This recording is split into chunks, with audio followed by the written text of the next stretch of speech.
Good afternoon, everyone. Today I'll present my topic on status epilepticus. So traditionally, status epilepticus, I'll call SE from now on, is defined as a seizure lasts longer than 30 minutes or a series of epileptic seizures during which consciousness is not regained between events in a 30-minute period. But 30-minute period definition is neither practical nor appropriate in clinical practice. Once seizures have continued for more than a few minutes, treatment should begin without further delay. So very long seizures like SE, they are very dangerous and even increase the chance of death. So it's very important that these long seizures are identified early so they can be treated early. The International League Against Epilepsy defines SE as a condition resulting either from the failure of mechanisms responsible for seizure termination or from the initiation of mechanisms that lead to abnormally prolonged seizures. More recently, authors have suggested that seizures exceeding 5 to 10 minutes should be considered as SE. For all practical purpose, a patient should be considered in SE if a seizure persists more than 5 minutes.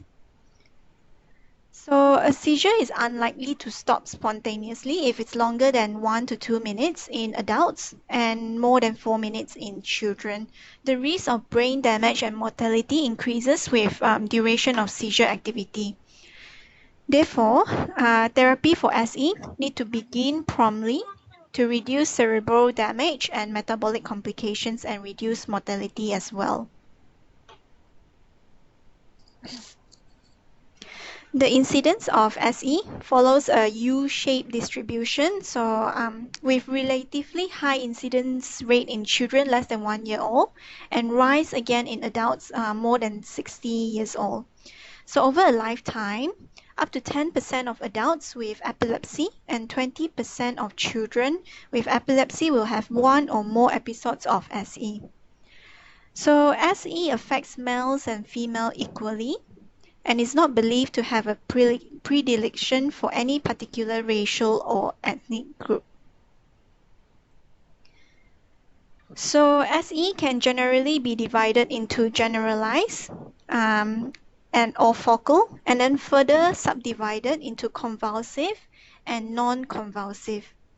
So generalized convulsive is usually when patients have bilateral tonic and clonic motor activity and loss of consciousness. It encompasses tonic, clonic, myoclonic, and atonic seizure. For focal, patients may have jerking movement restricted to one area of the body, usually with preserved consciousness. Under focal, for convulsive, we have, for example, epilepsia patellus continua, which is a refractory focal motor SE with very prolonged and very regular jerking activity. Non-convulsive includes absence seizure under generalized, and then we have simple partial and complex partial under focal.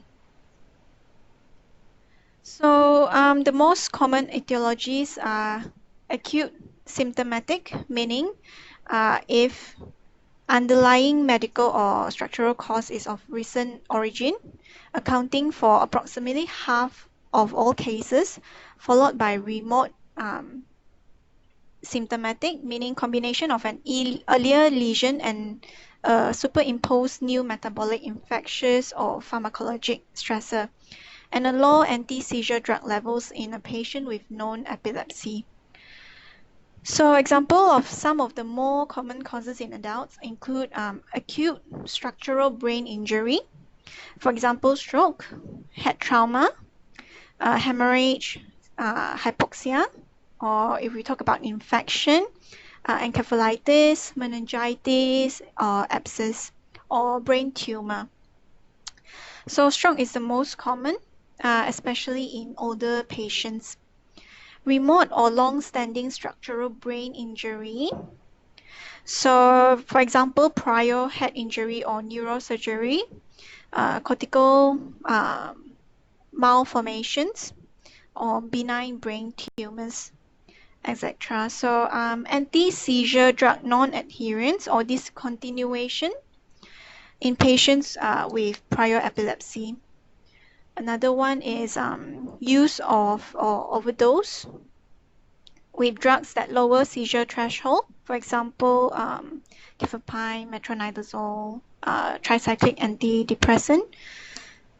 Metabolic abnormalities, we have hypoglycemia, hepatic encephalopathy, hyponet, hypoglycemia, hyperglycemia, or even sepsis. And then we have withdrawal syndromes associated with the discontinuation of alcohol, barbiturates, or benzodiazepine. So patients with convulsive SE, they usually present with characteristic motor manifestation that vary according to the seizure type. So we have 4 here.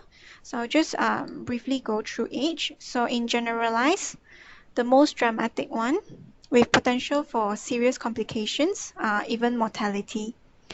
So there's always impaired consciousness, bilateral tonic stiffening, rhythmic jerking of the limbs. And then for focal motor, largely depending on the location of the brain area. So it may have progression of focal jerking activity of a limb or widespread but unilateral jerking muscle activity with or without impaired consciousness, but usually with preserved consciousness. And then in myoclonic, it's categorized by frequent myoclonic jerks that can be rhythmic or arrhythmic.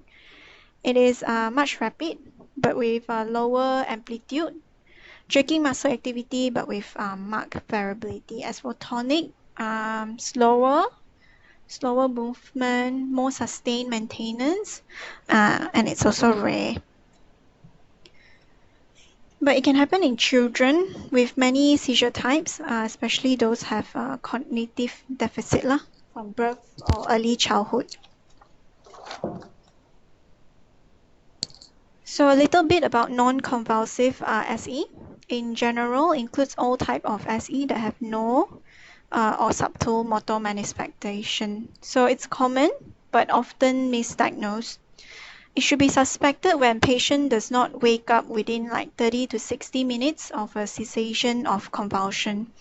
So the clinical features of non-convulsive can be often divided into 2 general categories. Here we see negative symptoms and positive symptoms. So negative one would be like confusion, coma, lethargy, staring. And then some patients, they might present with like bizarre behaviors or showing positive symptoms like agitation, blinking, laughter. Positive symptoms are often more subtle and can be easily overlooked. So most seizures they abate within 2 minutes. Once a seizure lasts 5 to 10 minutes, it is less likely to abate spontaneously within the next few minutes. So treatment should be initiated for 5 minutes or more of continuous seizure, or if 2 or more discrete seizures occur without complete recovery of consciousness. The management for both convulsive and non-convulsive, they are actually the same. So there are 3 phases to the management. First, assessment of supportive therapy. Secondly, we'll go with benzodiazepine as the initial therapy, and then we'll use anti-seizure drug. So anyone presenting with SE, they will require rapid evaluation and treatment. But despite initial treatment, there's still about like 20% patients, they develop refractory SE, and then they will require additional therapy. So the first phase, I've mentioned rapid assessment and support. So basically, patient history taking. We assess the respiratory and circulatory status. We give supportive therapy, and then put patient on monitoring, for example, cardiac, EEG, BP, and we also put patient on actually like glucose, so to see whether patient got hypoglycemia or not. And then the second phase, I mentioned therapy with benzodiazepine. So if IV access is available, we can give either IV lorazepam So the dose, as stated here, 0.1 mg per kg at 2 mg per minute, or just 4 mg stat. Or IV diazepam, 0.15 mg per kg up to 10 milligram per dose. But if seizure continue after that, additional doses of lorazepam can be given. And then after that, to prevent recurrence, we give anti-seizure therapy like phenytoin, valproate, or levetiracetam. So the doses as above. When IV access is not available, we can give IM midazolam or rectal diazepam. In overseas, they actually have other routes such as intranasal or buccal midazolam, which is not available here. So when it comes to benzodiazepine, lorazepam is the first line. So I'll tell you why. Its effective drug duration of action is 4 to 12 hours, whereas for diazepam, it's approximately less than 20 minutes. And for diazepam, if no other medication is provided, there's a 50% chance of recurrence in the next 2 hours. So, however, if we use rectal diazepam, it's a more rapid delivery, especially more useful when IV access is unavailable or difficult. Whereas for midazolam, it has short half-life in CNS, central nervous system. It also has high recurrence rate. So basically, lorazepam is the first line, if possible. So for anti-seizure drugs, fosphenytoin, valproate, and levetiracetam are found to have equal effectiveness. Use of IV valproate is also increasing. Levetiracetam may be preferred in patients with SE who are already receiving levetiracetam treatment at baseline, and especially those with liver failure. And also, it has minimal drug interactions compared to the others.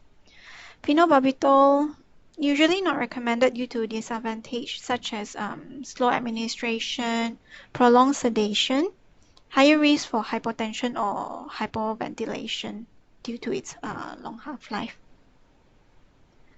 I've mentioned just now fosphenytoin. It's actually a prodrug of phenytoin. It's hydrolyzed to phenytoin via serum phosphatase. It's a highly water-soluble, so hence unlikely to precipitate. It is also shown to significantly reduce risk of local irritation at infusion site, so it can be infused more rapidly, up to 3 times faster than phenytoin. It also has less cardiovascular side effects. However, we don't have this drug available in Malaysia market. So refractory SE is when the condition is more than 30 minutes already and the patient's not recovering. So the usual regimen of choice will be either midazolam or propofol. And then in Sarawak Handbook of Medical Emergencies, there's an algorithm for the treatment of SE. So upon admission, so as we can see upon admission, general measures as shown will be given. And then to add on, they give Tamin if alcoholism appears likely. We actually don't have IV lorazepam in our hospital, so maybe diazepam midazolam will be the next choice. And then for second line, phenytoin is the next choice due to its high efficacy, long duration of action, and lower incidence of complications. Sodium valproate shown to be less effective and has to be avoided. Sodium valproate shown to be at least as effective as phenytoin, but it has to be avoided in women with childbearing potential or pregnant lady. And then IV levetiracetam, which we have. And then if seizure persists despite initial treatment with adequate doses of anti-epileptic drugs, usually a benzodiazepine and another 1 or 2 drugs, or SE refractory after 30 to 60 minutes of treatment are considered refractory SE. So treatment as above here. This part just now I mentioned midazolam and the propofol. first, and then if it doesn't resolve, then go for pentobarbital. As for children, we can get this algorithm from PITS protocol. So management of SE lah. So initially, rectal diazepam, and then buccal midazolam is not available in our hospital. If seizure continues, then we obtain IV access for diazepam. If diazepam doesn't work, then we give phenytoin IV.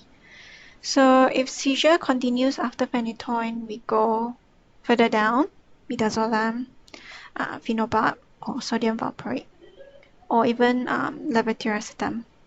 And then if seizure still continues, then it renders a discussion with pediatric specialist. Here's just another guideline used internationally for SE. The treatment-wise is actually similar to Sarot handbook, like the definition is the same as well. So lorazepam, diazepam, yeah. So there are certain anti-epileptic drugs that will aggravate selected seizure types and hence should be avoided. So for example, as you can see from the table, if the patient's having absence seizure, we avoid drugs like phenobarb, carbamazepine, phenytoin, vigabatrin. If patient has myoclonic, then we avoid carbamazepine, lamotrigine, phenytoin, vigabatrin. Generalized tonic-clonic will be carbamazepine.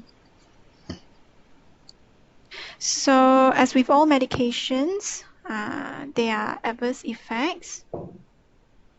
For example, levetiracetam, dizziness, behavioral changes, phenobarb, drowsiness, phenytoin, for kids maybe will be worried about gum, dizziness, sodium valproate, alopecia, weight gain, thrombocytopenia.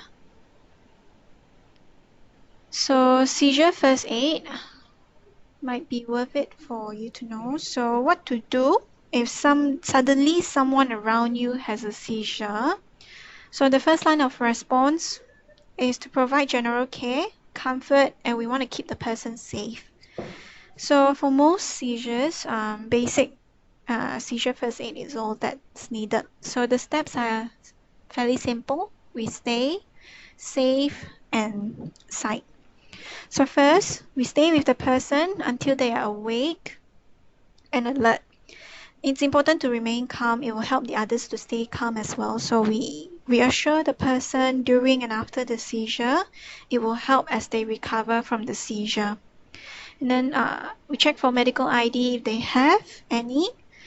Look at the watch, and then if possible you time the seizure so that will be a useful piece of information for the medical team, and then it will help to determine on the emergency help needed.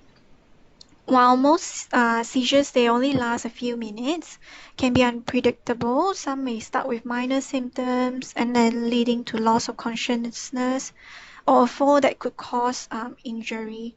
Others, they might end in seconds. We don't know. Second, we want to keep the person safe. Move them away from harmful objects, sharp objects. If the person is wandering or confused, help to steer them away from dangerous situation. For example, guide them away from the traffic or train, platform, sharp objects. Encourage people to step back. Give the person some room, some space. Waking up to a crowd can be embarrassing, confusing for a person after they recover from a seizure. Thirdly, we want to turn the person onto their side if they're not awake or away. We want to make the person as comfortable as possible, loosen the tight puts. If they're away, we help them to sit down in a safe place. And then lay them down on the floor, put something small or soft under the head. And then turn them on their side, mouth pointing towards the ground. So call emergency if seizure lasts longer than 5 minutes. The person does not regain usual state, injured, pregnant or sick, first time, or if it occurs in the water, do not restrain the patient. It can lead to injuries, to make the person more confused, and then they may respond more aggressively. So don't put anything in their mouth, because their jaw and their face muscles that might tighten during a seizure, causing the person to bite. So if this happens when something is in the mouth, the person may break, they may swallow the object, and don't give them water, pills, or food to swallow until they are fully awake. Otherwise, they might get choked. So for all practical purposes, a patient should be considered in SE if a seizure persists more than 5 minutes. Therapy for SE needs to begin promptly to reduce things like cerebral damage, metabolic complications, mortality. One thing we want to know: SE divided into generalized or focal, and then further subdivided into convulsive and also non-convulsive. So some of the more common causes: brain injury, stroke, drugs, for example, non-adherence to AED. So that's why it's very important to get the patient's history taking. We want to know their medication history, their compliance. By actually knowing the common causes, the medical team may be able to pinpoint the treatment better. They can treat the underlying causes first. So metabolic abnormalities, hypo or hyperglycemia, withdrawal syndromes, like alcohol. So treatment should be initiated for 5 minutes. If the seizure is like a 5 minutes or more, or if it's like 2 or more discrete seizures occur without complete recovery of consciousness. And then for most seizures, basic seizure first aid is all that is needed. So remember the steps: stay safe and psych.